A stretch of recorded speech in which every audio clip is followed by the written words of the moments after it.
Baptism facts. It's a fact that you cannot preach the gospel of the kingdom, the gospel that was preached by Jesus and the 12 and John the Baptist in the 4 gospel books. You cannot preach that gospel without water baptism. It was required. That's why Jesus said in Matthew 28 to go and baptize.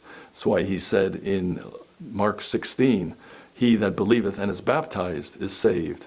That's why Peter said in Acts 2:38, repent and be baptized for the remission of sins. You cannot preach that gospel without baptism. Then when it comes to Paul's new gospel message that he received from Jesus, the gospel of the grace of God, which excludes the law, excludes baptism, and excludes works of any kind, that gospel cannot be preached with baptism, because baptism is a work of the flesh. No question about it. Also in Ephesians 4, verse 5, it says that there's one Lord, one faith, one baptism.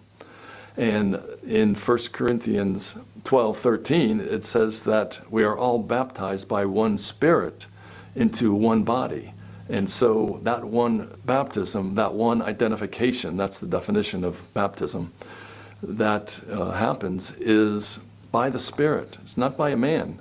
In Romans chapter 6, it says that we are baptized into Christ. It doesn't say we're baptized into water.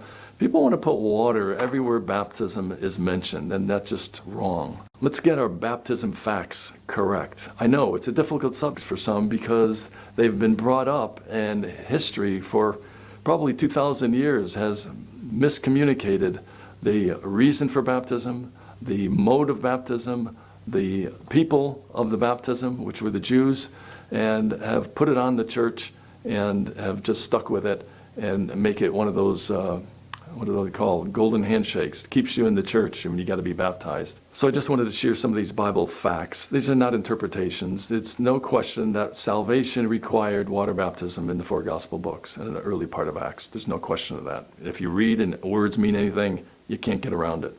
When you read Paul talks about water baptism in 1 Corinthians chapter 1, and he talks about it in a negative way. And nowhere else in his epistles does he even mention water baptism.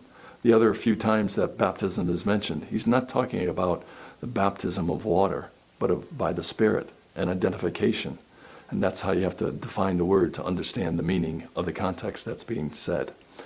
So there it is, water baptism. Let's just be careful with the facts.